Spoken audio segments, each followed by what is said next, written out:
Hello everyone, स्वागत है आप सभी का नॉलेज वेब सीरीज में। दोस्तों, हम जानते हैं कि हमारे जन्म से काफ़ी साल पहले ही कैलेंडर का आविष्कार हो चुका था। तो ऑब्वियस है, जब कैलेंडर बनाया गया होगा तो काफ़ी सोच समझ के ही बनाया गया होगा, जिसे आज हम, आप और ये पूरी दुनिया फॉलो करती है।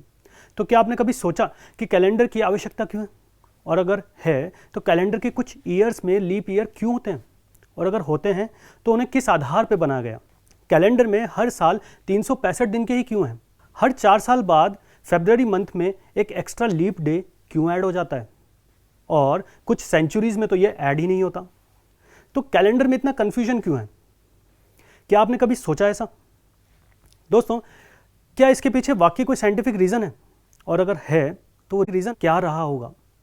सभी सवालों का जवाब मैं आपको दूंगा हमारे आज के इस एपिसोड में, जिसका नाम है इंटरेस्टिंग फैक्ट्स ऑफ कैलेंडर। अब हम समझते हैं कि हमें कैलेंडर की ज़रूरत क्यों है। कैलेंडर को ज़रूरत के हिसाब से देखा जाए तो मौसम के बदलने की नापझोंक कैलेंडर से ही की जा सकती है। और इसमें कोई शक नहीं है कि कैलेंडर का पूरा इतिहास मौसम के चक्र की समझ से ही जुड़ा है। और जाहिर है, जिस कैलेंडर में साल के एक चक्र का सबसे सही आकलन हो सकता है, वही कैलेंडर सबसे परफेक्ट कैलेंडर माना गया होगा। अब हम समझते हैं कि कैलेंडर को किस आधार पर बनाया गया।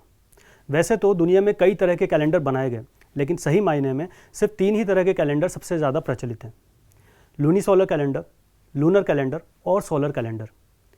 सन और मून को आधार बनाकर जो कैलेंडर बनाया गया उसे लूनीसोलर कैलेंडर कहते हैं, और मून को आधार बनाकर जो कैलेंडर बनाया गया उसे लूनर कैलेंडर कहते हैं, और सन को आधार बनाकर जो कैलेंडर बनाया गया उसे सोलर कैलेंडर कहते हैं।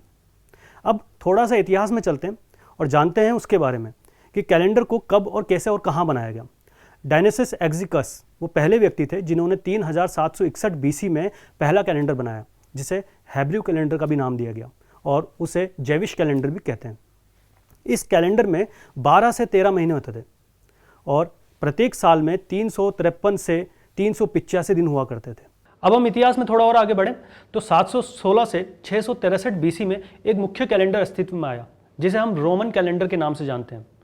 रोमन कैलेंडर की स्थापना रोम के शासक न्यूमा पोम्पिलस ने की थी। यह कैलेंडर मून पर आधारित कैलेंडर था, तो इसे हम लूनर कैलेंडर भी कह सकते हैं। इस कैलेंडर में 10 महीने हुआ करते थे और हर महीने में 30 दिन। तो हम समझ सकते हैं कि पूरे साल भर में सिर्फ 300 दिन हुआ करते थे। ऐसा इसलिए क्योंकि ठंड के कुछ महीनों में काम ना होने के कारण इसमें 2 महीनों को शामिल नहीं किया गया। अब इतिहास में थोड़ा और आगे बढ़ें तो 57 बीसी में विक्रम संवत नामक कैलेंडर अस्तित्व में आया। ये कैलेंडर आज भी नेपाल का एक आधिकारिक कैलेंडर बना हुआ है, और गुजरात में भी काफ़ी लोग इसे फॉलो करते हैं। इस कैलेंडर में प्रत्येक साल में 12 महीने और 7 दिन का एक हफ्ता हुआ करता था। फिर उसके बाद 45 बीसी में जूलियन कैलेंडर अस्तित्व में आया। रोम का शासक बनने के तुरंत बाद जूलियन सीजर ने इस कैलेंडर को रोमन कैलेंडर से अपडेट कर दिया। इस कैलेंडर में हर 4 साल बाद एक लीप डे ऐड किया गया।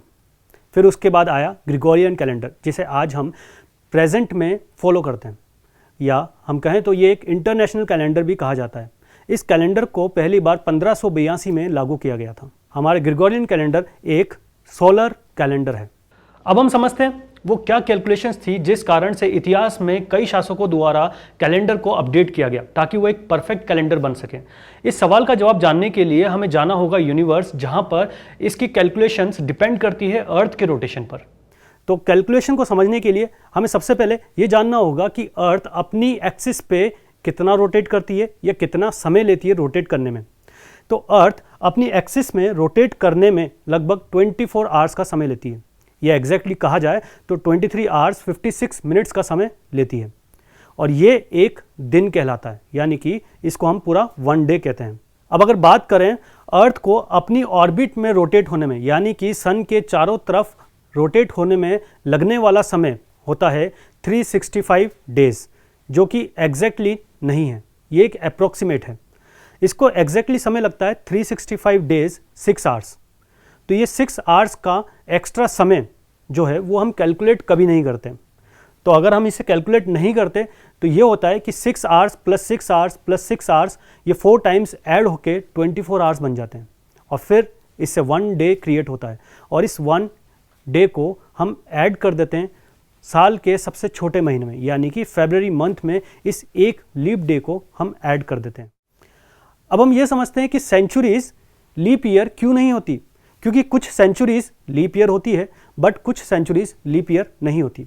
उसके पीछे का रीज़न ये है कि जब हम 6 आवर्स ऐड करते हैं, यानी कि धरती को जो समय लगता है सन के अराउंड रोटेट होने में, वो लगता है 365 डेज 6 आवर्स, बट वो एग्जैक्टली 6 आवर्स नहीं होता, वो एग्जैक्टली होता है 5 आवर्स 48 मिनट्स और 48 सेकेंड्स। तो यहाँ पर जो 12 मिनट का गैप था, यानी कि हमने 12 मिनट ज़्यादा ऐड कर दिया। तो इसी तरह से जब हम 12 मिनट ज़्यादा ऐड करते जाते हैं हर साल, यानी कि हर 4 साल बाद 12 मिनट को ऐड किया जाता है, तो वो एक डे एक्स्ट्रा बना देता है। तो उसी एक्स्ट्रा डे को कम करने के लिए सेंचुरीज में से उस लीप डे को हटा दिया जाता है, और फिर बाद में उस ओवर करेक्शन को वापस से करेक्ट करने के लिए हम 400 साल बाद एक लीप डे फिर से ऐड करते हैं। तो दोस्तों, आपको समझ में आया होगा कि किस तरह से हमारा कैलेंडर बनाया गया, उसमें क्या कैलकुलेशंस लगाई गई उस समय। तो इसी तरह से और भी इंटरेस्टिंग वीडियोस हम आपके लाते रहेंगे। तब तक के लिए देखते रहिए नॉलेज वेब सीरीज।